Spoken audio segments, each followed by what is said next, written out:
Welcome to Messy Liberation, the podcast that dives deep into feminism, business, and personal growth. I'm Becky Mollenkamp. And I'm Taina Brown. Get ready for another messy conversation through the eyes of two intersectional feminist coaches. Let's get messy. Hi there. This is Becky, in case you're listening, not watching, but hopefully you know our voices. By the way, and a quick aside to start the whole thing off, somebody on YouTube was talking about our voices and that I sounded like an anchor and you have an amazing voice. And I was just, you too, Tiny. I was like, oh, how nice. We're getting comments sweet instead of just the hate. I know. See, so there's wonderful people on YouTube. I've talked about the trolls, but I always want to acknowledge the wonderful people who've left lovely comments. That feels so nice. All right. Yeah. So today we're going to talk about what's bringing us joy, and I will share what's bringing me joy. One of the things is my sexy ass spreadsheet. So I'll tell you more about that in a minute. And Taina, what's bringing you joy? Currently, what is bringing me joy is watching the hundreds, thousands, maybe millions of TikTok users flock over to Red Note. I still haven't decided how I feel about Red Note, but just the backfire of everything and just, yeah, it feels like a whole Romeo and Juliet situation that's incredibly politically charged. That's so funny thinking it was Romeo and Juliet. Okay, well, that's our little just to whet your appetite, to pique your curiosity, to get you to be like, yeah, I want to hear this. Yeah. Oh, yeah, we're such cheeses.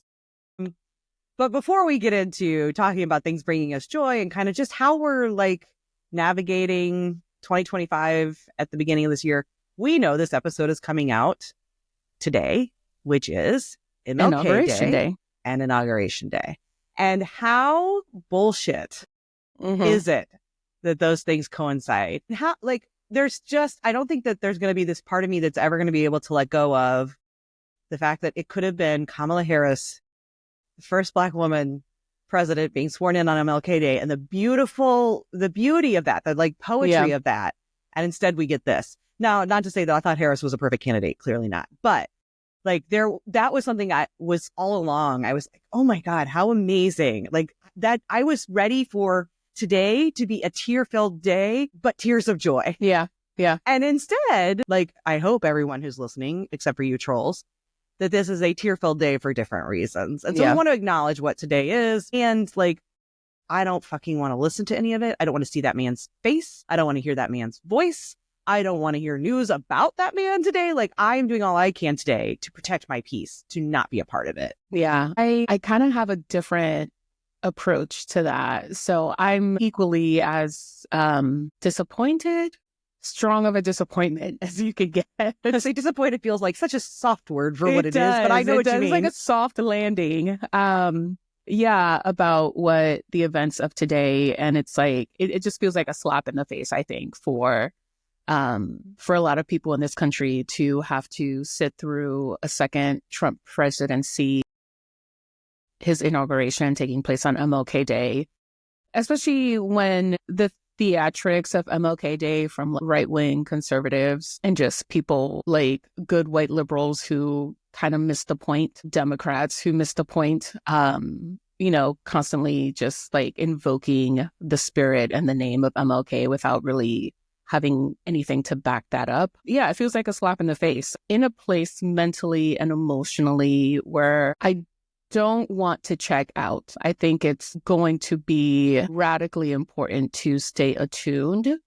And I don't think that means that you have to watch everything and be on the 24 news cycle all the time. Definitely protect your peace. Definitely, take breaks and figure out where the balance is for you as an individual. But I think also it's going to be really important for us to know what's happening so that we can better respond to it. I don't think ambiguity is the best choice here. Neuroscience tells us, no, I was just going to say really quickly, neuroscience tells us that our brains do not respond well to ambiguity.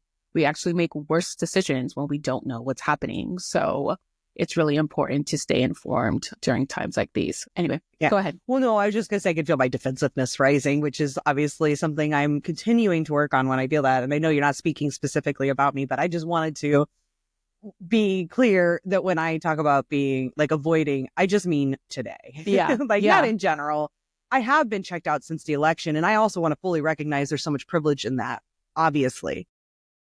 I have been using this time, the time between the election and Inauguration Day, to be a joy sponge, is what I have said. And like, how can I soak up as much joy as possible? Yeah. So as it gets slowly wrung out of me over the next 4 years, there's like reserves there. And like, as much as I don't want to participate in today, because I don't think it should be a celebration of what's happening and the way the media will inevitably frame this, because they are become his biggest supporters, is making this, you know, some big celebration. And it's not a celebration. This is not a good day for America. And the way that it's stealing light from someone who actually was fighting for a better America is very upsetting. Yeah. Hard After agree. today, I will re-engage, but the way I'm re-engaging does look different. And like you said, I'm done with mainstream media. I'm not watching any of those traditional news sources. I'm getting my media from progressive media or my news from progressive media, mostly podcasts. But I do agree completely. Like, we do need to be engaged, because we have to know how we resist and what we're resisting, right? And what's happening. So I agree with you. And I'm also trying to stay off social media today, because I don't think I can handle seeing one more white person post the "hate can't drive out hate, only love can do that" quote from MLK, or, you know, one of the many most popular ones that you see come from brands and people who are then flying to Mar-a-Lago and kissing the toe of Trump and coming out and supporting or saying how they're going to work with the new administration or whatever. Like, I fucking can't do it. So that's like, for protecting my peace just today, I'm like, I need to not do that. But I am curious, before we move into things bringing us joy, like, do you have any things that you think about doing to honor what this day, the part of this day that I do think deserves honoring, which is that it's MLK Day? Anything that you regularly do for that? I'm trying to decide. I want to make sure I do something to mark it with my son. He's off school. And to make sure that we talk about the importance of that. But so anyway, I'm just curious if you do anything. Yeah. So interestingly enough, today is also my legal wedding anniversary. Well, congratulations. So, happy anniversary. Thank you. My wife and I, after Trump got elected the first time, on his inauguration, we were like, we're going to the courthouse, because we don't know what's going to happen, right? And if one of us were to like end up in the hospital, what kind of legal protections would we have? And I'm also getting a physical today. Just a We fun both day. are. It's like highs and lows for you today. Yes. So we're celebrating that. You know, our anniversary, where a physical, I think, is just an act of self-care that is not the most indulgent act of self-care. You know, it's not the kind of self-care that we normally think about, but it's necessary. And so it's one way for us to care for our bodies. And I think I'm just going to, we don't have anything that we normally do in terms of like the MLK side of things and honoring that legacy. I think what I will probably try to spend some time doing is, I've read bits and pieces of letters from a Birmingham jail, but I haven't ever read the whole thing.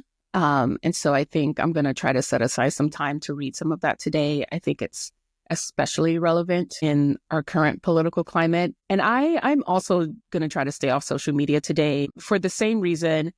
But I think also, just like as a person of color and as a Black woman, honestly, I'm tired a little bit of the white tears over how things have turned out. And so it's a bit triggering for me. And I know that's something that I have to manage. But at the same time, it's also like, there's a part of me that's like, well, my people have been through, like, we've done this already, you know, like, this is like par for the course for us. So what do? Like, we just keep on living, you know? And there's a lot of like social anxiety about, which I'm not saying that the social anxiety is unwarranted. It definitely is, I think. But it's just like, that's not for me. Like, that's not where I feel like I fit in. And so much of I feel like what's going to be on social media is either going to be the barrage of MLK quotes that take his life and his stance out of context, or the like social anxiety stuff. That is just like, I think that's what I'll probably the anger, because we fucking did this. The white people did this, right? Like, when you look at just the voting numbers, Black people did not make this choice. This is white people having to reckon with their own choices. And for all of us who didn't vote for him, that doesn't excuse us, right? We have to be part of educating, having hard conversations with people in our lives, because we all know people who voted for Trump. There's just very little chance that you are such a lucky white person that you have no one in your world that voted for him. We have to do the work to change things. And so I could understand being like, I can't deal with seeing your quotes from MLK at the same time that your community made this choice. Like those things don't align. Yeah. Like, fuck you. Like I totally get it. So Letters from a Birmingham Jail, I read in full. I feel like it was last MLK Day. Maybe it was 2 ago, but that's a great idea. It's so good. And it feels like it doesn't matter when you read it. If you're reading it in America, it's always timely. So if you've never read it, I highly recommend reading it. There's a lot of bangers in there. Yeah. Like a lot of one-liners and things that you're just like, oh, shit, this is why we need to study the past so that we learn from it. Yeah. So as they continue to try and keep kids from reading that kind of material, when you read it, you're like, oh, I see why. So that's a great suggestion. Okay. Can we focus on joy? Is that okay? Yes. Let's move into it. So what's bringing us joy? And you also had mentioned like maybe revisiting now that we're a whopping almost a month in, not even 3 weeks into the year. Literally yesterday I was telling my wife, why does it feel like it's still January 5? Because it always does, right? Tomorrow will be my kid's 4th school day of the year. January 21st, 4th day. Between snow and holidays and everything, it is. So like I feel only way the behind. 4th? Yeah. Wow. Yeah. And so I feel so far behind too, where I'm just like, how's the month almost over? And I've had like 4 full working days this year with my kid, like where there's no kid, no husband here. Anyway, so we were going to do a little check-in on our goals as well, or other people who heard our episode a couple episodes ago talking about like not resolutions, commitments. Yeah, goals, intentions. Intentions for 2025. So those two things tie together for me because the thing that's bringing me joy in this very moment, although I would love to talk about some like shows and things I've been watching, but my sexy ass spreadsheet. And I wish I could show it to you all, but I can't. But it is so sexy. It is. I've seen it. Yeah. It's very sexy. Thank you. My dashboard, which even since you last saw it, I've added a few more things. Oh my God. I know. And I just love it so. I can't even tell you because I decided to participate in 100 rejections this year. There's like, I don't know, that Jia Zhang, I think is how maybe you say the person's name, who did a TED Talk and had a book about being rejected and like trying to get rejected and how that really helped. I think I've never seen the TED Talk, so I actually don't know if this is a man or a woman or a non-binary person, but so I'll say they. It helped them with like overcoming all that fear that so many of us have around rejection to be able to put themselves out there more. And a friend of mine that I was talking to was saying they were doing it this year. And I was like, sign me up. Like, I want to do that. I want to do a 100 rejection challenge for myself this year where I'm intentionally trying to get rejected. The goal is you haven't reached the goal until you've been rejected 100 times, right? So the thing that happens is you put a lot of requests out, you make these big asks and you end up getting some of them and those don't count, right? Instead of counting the wins, we're trying so it's forcing you to get comfortable with being uncomfortable, like forcing you to sit with rejection and actually making it into like this game for yourself of like, well, now I got to ask for something even bigger because I got to get no's. So I've added a tracking system for that to my spreadsheet and then have a percent completion for getting my rejections that I've added to my dashboard. So my spreadsheet has many tabs. And somebody was talking to me about my spreadsheet yesterday. You're like, well, what does your brain inside of your brain look like? Does it look like this spreadsheet? And I was like, no, my brain looks like this picture behind me for anyone who can see is like a mess of everything. The spreadsheet is what helps me turn that into something that seems like orderly. And, when I can see what is happening in my brain, which feels like a mess, if I can visualize it in a way that doesn't feel messy, I just can't tell you the joy it brings me because I think I can't believe there's like tools that allow the craziness in my brain, like the madness. I don't know how to say that. I don't want to be using ableist language. Yeah. The wildness, the frenzy that's going on in my head, to be able to turn that into something that's like other people can understand and like you can see and clearly get. It feels so flipping good. So I have all these tabs with all this different stuff. Then I have a dashboard, and the dashboard is what, like, every time I look at it, I can just feel my body lighten. I feel myself like take a deep breath, which for people who don't love spreadsheets, like I get. And honestly, I never thought I would people look at this and think I'm some sort of like spreadsheet nerd. And the truth is, I don't think of myself that way at all. But there's something about being able to, again, take all of the noise and quiet it down in a way that just creates calm in my body. And it feels so nice. And so I'm very excited about it because it's helping me with putting all of these intentions I have for this year, that rejections challenge, the habit formation I'm trying to do, some of my financial goals, into a place where I can see my progress and where I can kind of make sense of all the stuff I have going on. And so it feels really nice. Yeah. Because I am trying to do a lot this year, and my word of the year is simplicity, which seems funny, but I am finding a way to take all of it and make it feel more simplified. And that feels really, really good. So that's what's bringing me joy, is my sexy ass spreadsheet. Yeah. Yeah, I've seen that spreadsheet. I'm definitely not a spreadsheet nerd. And I feel like I do like it though. Like I very much appreciate a very like efficient, like organized way to like gather and process information. And I feel like if I tried to do the same thing, like I don't feel like I have the aptitude to create the same thing that you created. If I that honestly makes sense. can't believe I have the aptitude to do it, to be like totally truthful. And like yesterday, it's like these little victories where I was trying to figure out a new formula to be able to have it create a thing I wanted to create. And when I figured it out, I was like jumping in my seat. Like I was like, oh, because I'm not like a spreadsheet. I don't know. Like I've never been trained in Excel or anything. Maybe I am. Maybe you're becoming one. Yeah. Maybe so I don't feel like I have aptitude either. Yeah. It just is like I'm learning as I go. And don't forget the Google. Like there's literally nothing you can't find out. Like on down Google. to how do you can ask a very specific question of like, how do I get my Google Sheets to calculate the percentage of yeses out of like an option of yes, no, and maybe in this column? And like, you'll find an answer. It is wild. So wow. Even if you don't have the aptitude, you can develop it. That's not true. That you need That's to. true. That's true. Yeah, it's a nice spreadsheet. It's a nice spreadsheet. Well, thank you. I like that it's keeping you grounded and like my regulated. hope is it keeps me engaged. Because here's the thing. Is it a January 13th or something like that? Is called like Resolution Day or whatever, where everyone's resolutions end? It takes... No, I think it's January 2nd. It's called Quitter's Day. Oh, is it the second? I thought it was a little later than that. I thought most people made it a little longer. Well, I mean, according to Apple, it's the second. But there's like some day where they've done the science where like people's resolutions only last, and it's such a small amount of time, and people just give up. And I know my habits too of like, I start strong and then I can also find myself dithering out if I'm not like on top of it. And so my hope is that this, like more than anything, it's really about like, I hope this is a system because it does get me energized. Clearly I get excited about it. So my hope is that it keeps me engaged. I really want to be engaged this year in these things that I'm trying to do. And how do I keep myself in it? And I feel like having a tool that supports that is great. So like there is that part of it too. But I want to hear about what's bringing you joy. Yeah. So another thing that's bringing me joy, well, the red note thing. Let's go back to that for a second. Well, yes, because okay, and now here we have to be honest. I feel like we're going to have a little caveat of honesty. We've been talking about today as if it is today. The truth is it's Friday before Inauguration Day, even though we're talking about like this is Inauguration Day. We were talking in present tense, but now we have to step out of it because the truth is we don't know for sure whether TikTok is still available in the US today. Yeah.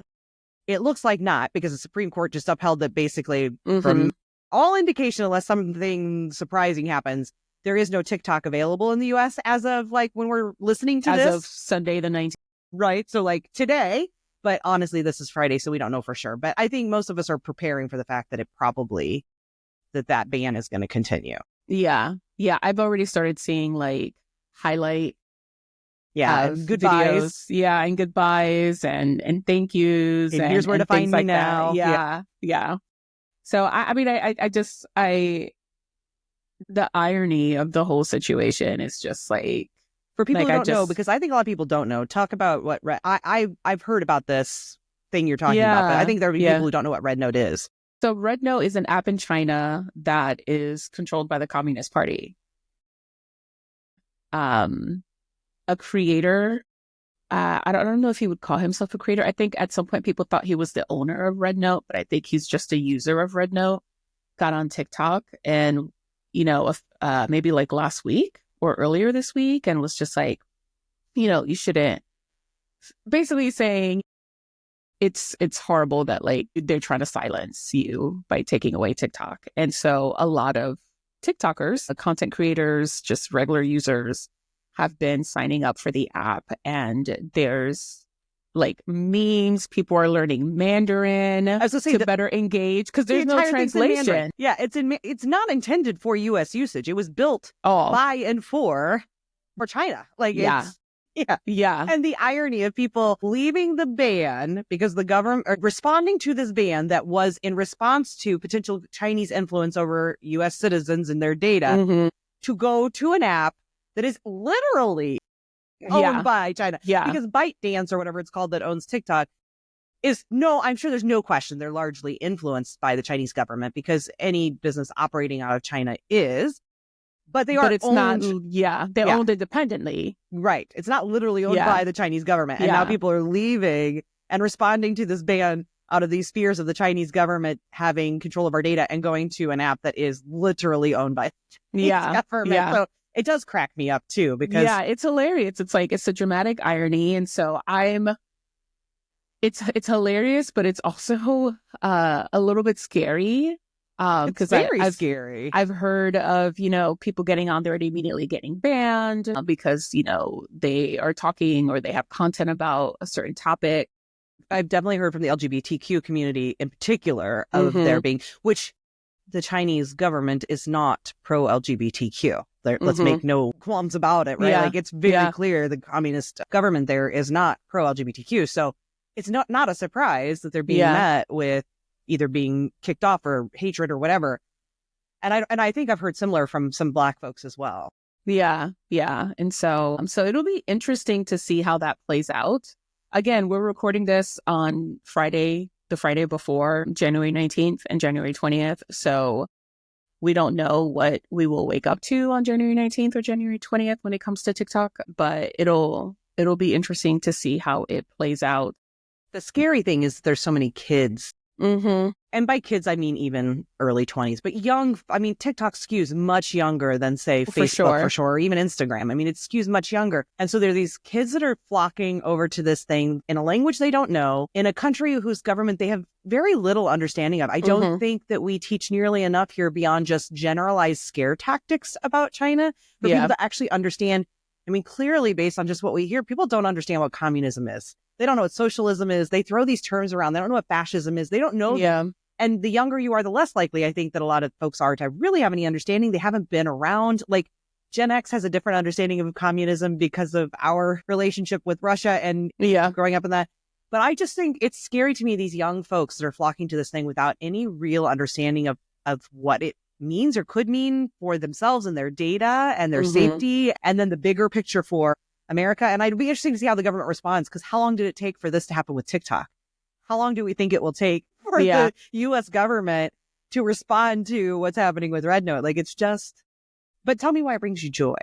It brings me joy just because it's just like a giant fuck you. Yeah. To I do Meta, agree with that. right? Yeah. Like Meta was like, they have been trying to buy TikTok for so long. And because they couldn't buy it, right? Which we know they want to buy it because they want to control information, right? They want to be able to, I mean, it's a huge, huge audience that they can then monetize. And TikTok has clearly shown it is monetizable. The TikTok shop and everything else, like that is an app that has figured it out in ways that others have not. Even beyond the TikTok shop, just creators. Oh, for sure, like, my wife was saying that she was watching a TikTok of a girl who was like, I just leased an apartment. I just bought a car. The majority of my income comes from TikTok. I don't know what I'm going to do if I can't. That's the reality and non-joy part of this ban. Is there have been just like, these are people's jobs, right? Their livelihoods. And I mean, I do hope. I always feel bad when someone loses their livelihood or when some choice outside of their control affects their lives in that way. And I do hope it's a good reminder for everyone who is a content creator, is a business owner, or whatever, to remember you don't own those platforms. You got to think about that when you're relying on a platform for your business and to diversify or to choose platforms that you own, like your email list. So just a quick aside. For sure. Yeah.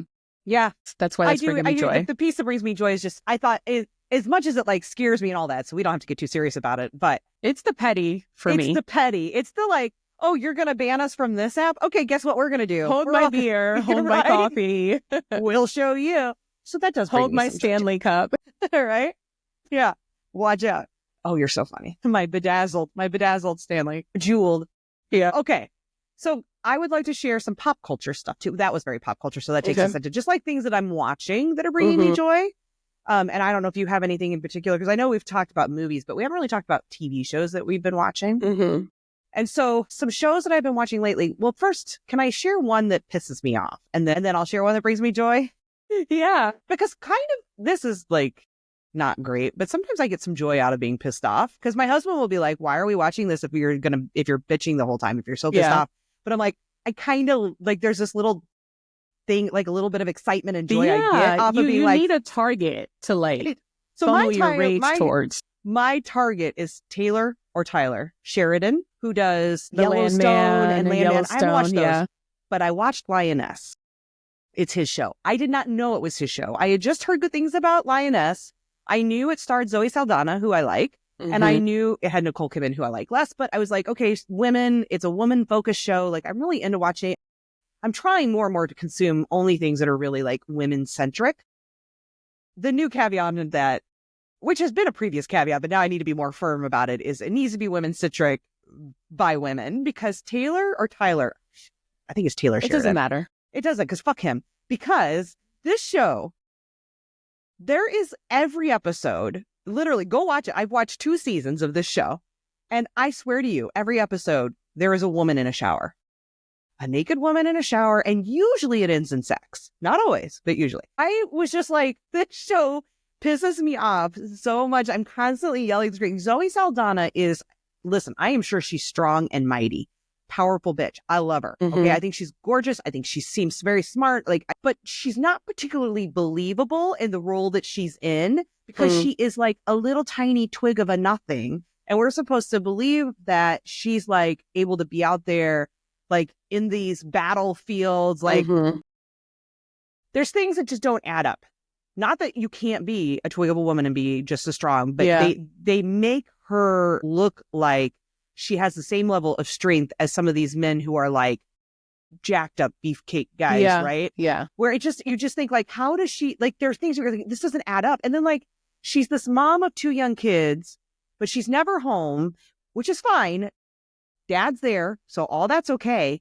But like, there's this constant tension of like, this job I have to do for national security, but then, you know, my kids are suffering and I feel so bad about it. But they made it clear that she made the choice to have those kids after she was very much in this role and was doing all this traveling. Like, there's stuff about it that just, I'm like, this feels like somebody who doesn't understand women wrote. Yeah.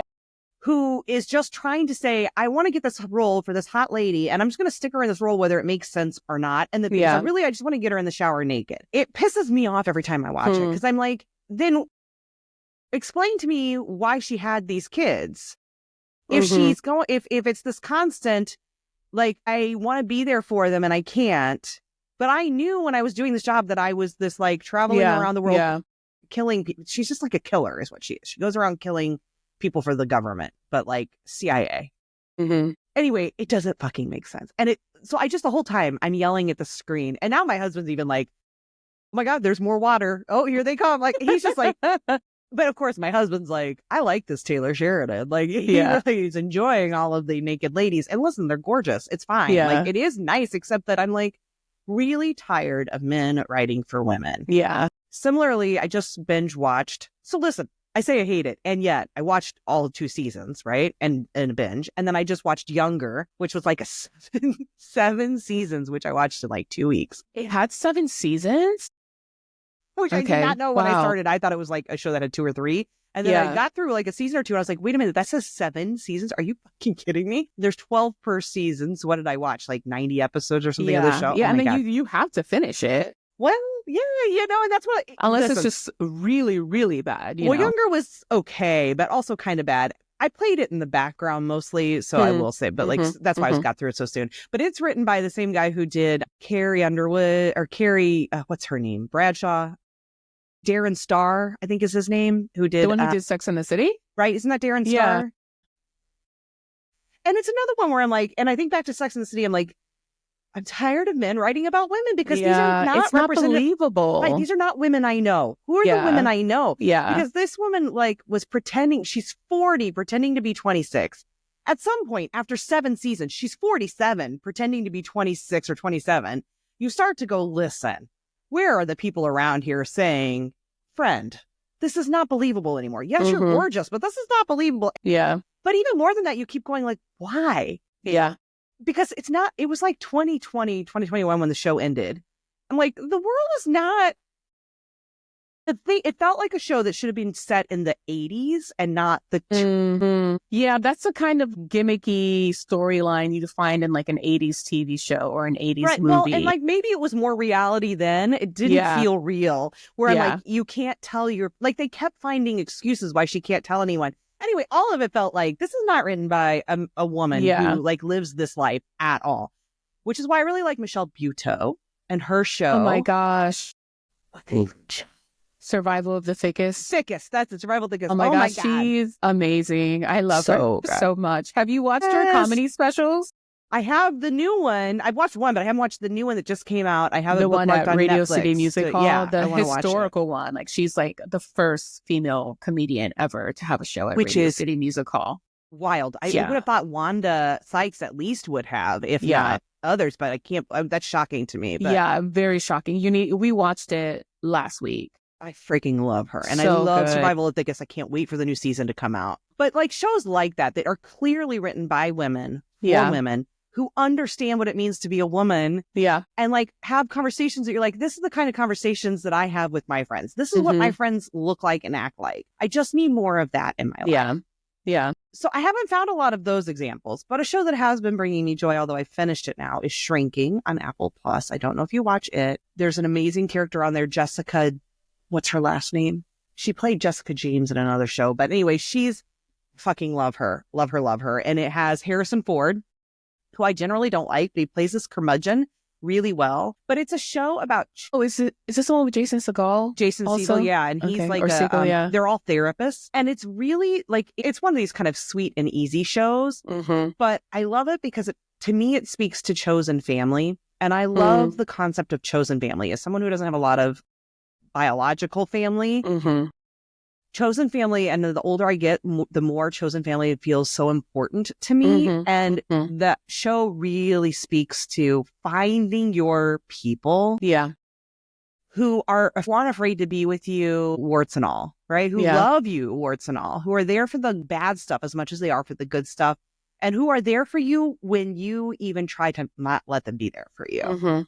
So it's really beautiful and speaks to, I think, in the same way Ted Lasso spoke to something that we were all needing at that time during COVID. This show feels like it's speaking to where I think so many of us are right now, coming out of that time and being more in this, like, I'm tired of being online. I'm tired of this online existence. I'm looking for like higher community. And it really speaks to that in a beautiful way. So it brings me a lot of joy as well. I highly recommend watching it. Okay. I might have to. Well, we don't have Apple TV, but I know that's a problem. Apple TV has some of the best shows right now, and it's so upsetting that more people aren't able to watch them. Yeah. What have you been? What else is bringing you joy? It doesn't have to be TV or whatever. I mean, in terms of TV, I've been going through Ghost. Well, I think they're only on season 3.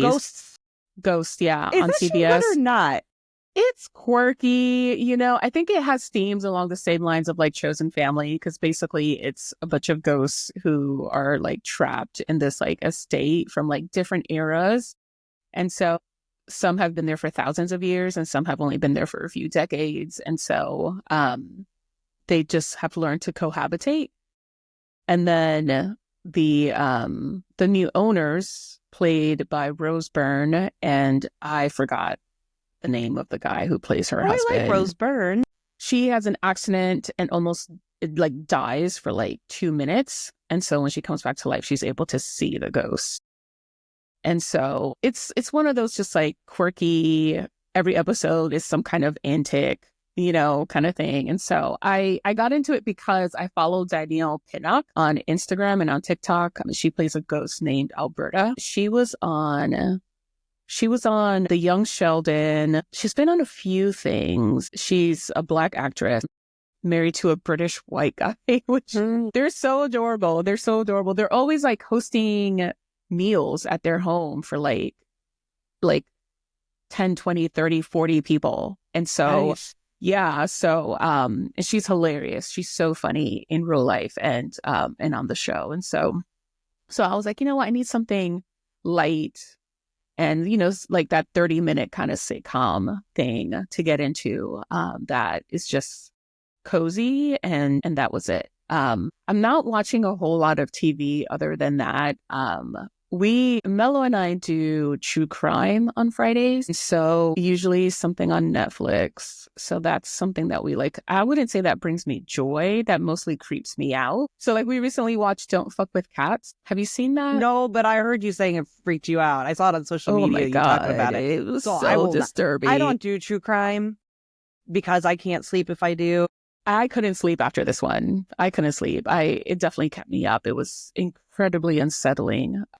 Was it literally about cats? Don't Yes give away and too no. much, but Yes and no. Okay. Yeah. Like some of our friends had watched it like last year and they told us about it. And I was like, I don't really care about cats, whatever. I don't either, but then, we were like, we need something new. We've watched a bunch of these already and it popped up on like Netflix. So we were like, okay, well, it's 3 episodes. Why the hell not? And yeah. And there's like an international entourage looking for this guy, which is, it adds a layer, like a lot of the true crime docs that we've seen. It's like, it's in one place. But with this guy, it's international. And so yeah, so it's like, it's bizarre. But some other things that have been bringing me joy is, this was actually really recent, and this is related to the fires in California. Which thank you for acknowledging, because I don't think we have on the show. Yeah, we haven't. So somebody that I have worked with and follow closely on social media, Kelly Mosser, she started this campaign to like help brides who had lost their wedding dresses in the fire, replace their wedding dresses. And it just has kind of like exploded. And I think she was like on News Nation this morning being Friday morning. And she's had all these people like commit to sending in donations and whatnot. And so the first bride got her dress. She was from Altadena, which is like a historically Black community, Black middle-class community, just north of Pasadena. And so I don't know if the bride was Black, but just some general facts about the community. So that's been bringing me joy, because it's like, it's one of those little things that like, sure, it might seem superficial to some people, but for someone who is getting married and who has lost their wedding gown or their wedding outfit, like that can be heartbreaking. Like you put it's also so much probably effort. One piece of so much loss that you're going through. And it's something that's more easily controlled or helped. Yes. And like, I can't give you your house back, but this is what I can do. My aunt lost her, like completely, her house was gone in a tornado. This was decades ago. But when you've lost everything, when someone finds one thing for you, something that brings you back this feeling, it makes a huge difference. Something. I think so many times when we're faced with like crisis situations, a lot of us might feel like it's too big to do anything. And this is just such a great example of just like, you don't need to do everything. There's usually just one thing you can do. And if you just do that one thing, it can make a difference in somebody's, We didn't, I don't want to go too far down the rabbit hole with the fires, but I do think it's important that you acknowledge them, because we haven't. And just to say, like, something I wrote in Feminist Founders newsletter this week was thoughts and prayers, right? Like, obviously our hearts and thoughts are going to that part of the region. And in the same way, thoughts and prayers don't do jack shit to change what's going on with gun control and gun issues in this country. Thoughts and prayers really mean nothing. What the people of not the people just of California or LA, but the people of the entire world, what we need is meaningful climate change resolution. We need changes to fix the problem, because that is what this is about. Don't believe what the Republicans are telling you. This is somehow Gavin Newsom's issue. It's not. It's not about raking the forest floor. That's part of it, but that's not the answer. The answer is we've got to figure out how to change the ways that we are damaging our environment that are leading to these extreme droughts, extreme conditions that are creating a tinderbox. And if it's not the fires, it's more tornadoes, it's more hurricanes, it's more floods, it's everything. And this is just part of that. The Republicans they want to take our eyes off of that and focus on anything else. Yeah, we have absolutely. to know this is about climate change. And so like all the thoughts and prayers don't mean much until we actually make meaningful change. Okay, I don't want to go down that road. general. I just wanted to say something about it, I guess. Okay, I'm going to share one more thing because I know we should wrap up, and then maybe you can share one more thing. Okay. But I am almost finished with a book that I had no expectations of. It's called Frozen River by Ariel Lawton. I don't know if you've ever heard of it. I hadn't heard of it. I asked ChatGPT all the caveats about AI, but I was just at this loss. I have been putting out on social media and looking on, like searching on Google, trying to find books that center women, that are by women, that are not about romantic love. And there are just not enough of them, right? So this one had come up a couple places. One person I recommended on social media, ChatGPT suggested it, and I read the description. I was like, what the fuck? I don't want to read this, but okay, I'll give it a shot. And I have been so pleasantly surprised. It is set in the 1790s. Like, I don't usually read deeply historical fiction. If anything, maybe from the 1970s, but the 1790s, I was like, okay. And it's about a midwife. And I just was like, what? This does not sound like something I would enjoy. And I am riveted. It is so good. It's fast paced. It's really interesting. It's about this woman who's in her 50s and she's a midwife and she has a bunch of children. She's experienced a bunch of loss because everyone in that time, any woman who had children was going to have loss. It just happens. She has this husband who's deeply supportive of her and her work and like her fiercest defender and is like a good human. Like that part might be fantasy, but still it's amazing. And like this woman is so strong and it speaks to so many issues that still feel relevant despite this being 250 years old. Like the placement of the time is so old. And yet it's speaking to issues around reproductive justice, around healthcare, around women and the respect they receive in the workforce. Relationships between men and women and power dynamics. I am blown away that I am enjoying this book as much as I am. Like it will maybe be one of my first 5-star reviews for this year. Wow. And I only gave like 3 books 5 stars last year out of the like 30 I read. Like I'm really a stickler. Like I'll give 4 stars. Like if it's really good and I enjoy it. But 5 stars is a book like I will recommend to people that I would actually read again. Like I gave James a 5-star last year. There's only a few.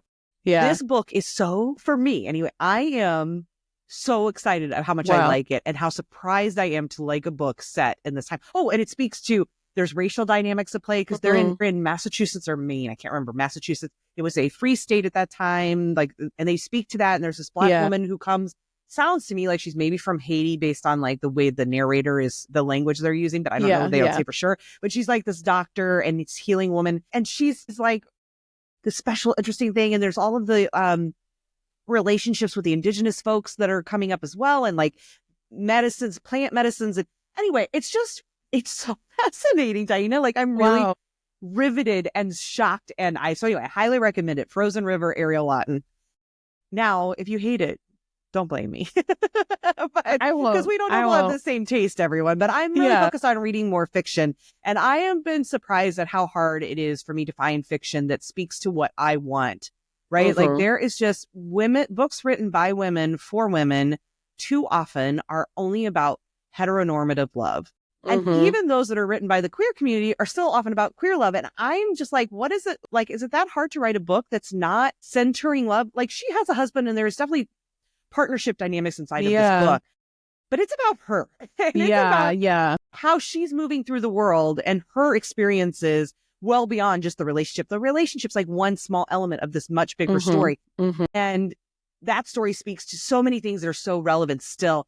And I just want more of that. And it is so fucking hard to find. It is so hard to find. So if anyone knows any books like that, and I especially love books that center women, platonic friendship. Those are even harder to find that aren't about those two friends trying to find love.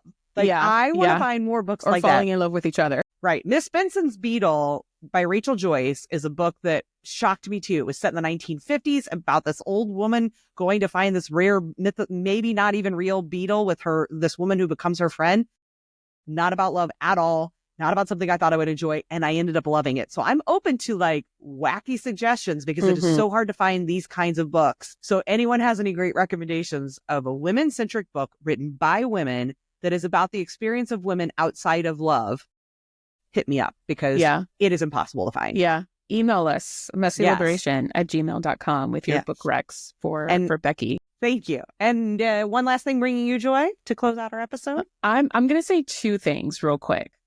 So That's fair. one thing is I just got back from facilitating a professional development workshop on emotional intelligence.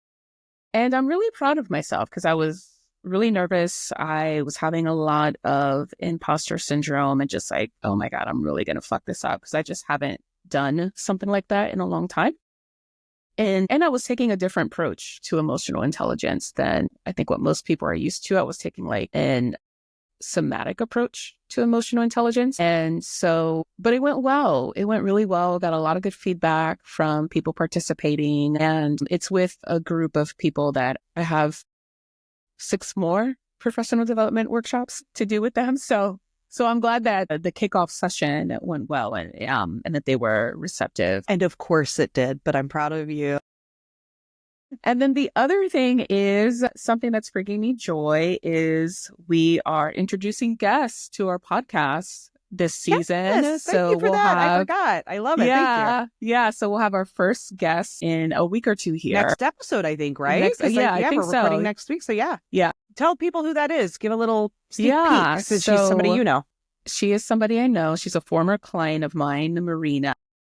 And she has been really instrumental in how I have, or how comfortable I've been, I guess, with the topic of mutual aid and like actually implementing it in my own personal life as opposed to just learning about it and studying it. And so I was her coach for a while. She's also a Health at Every Size aligned health coach. She has a lot of public health knowledge. She talks a lot about masking and the dangers of long COVID and things like that and preventative measures there. So I'm excited to have her on and talk about all of those things. And we're also, we have our website and hopefully we'll get our email list up and running and have some goodies to share with you all if you sign up for our email list. So go sign up for our email list, Messy Liberation.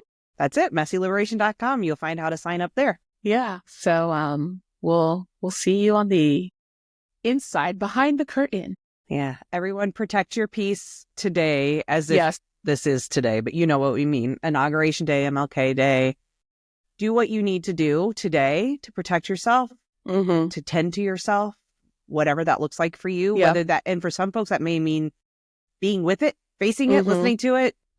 For that, like, I want to be prepared. For some folks, it might mean not participating in any of it. Yeah. Whatever it looks like for you, protect your peace today. And then tomorrow, the fight begins. Tomorrow, resistance begins, right? So we're in this together and we will not let some other folks destroy what we know is possible for this country. Yeah, we will save us. Because they aren't. Yes, that's right. We will save us. We are the ones who can save ourselves. Thank you, Tina, for doing this with me. And I'm excited for 2025 because we are the ones who will save us. And in our teeny tiny little way, I feel like these conversations are part of that. So thank you. Yeah. Thank you.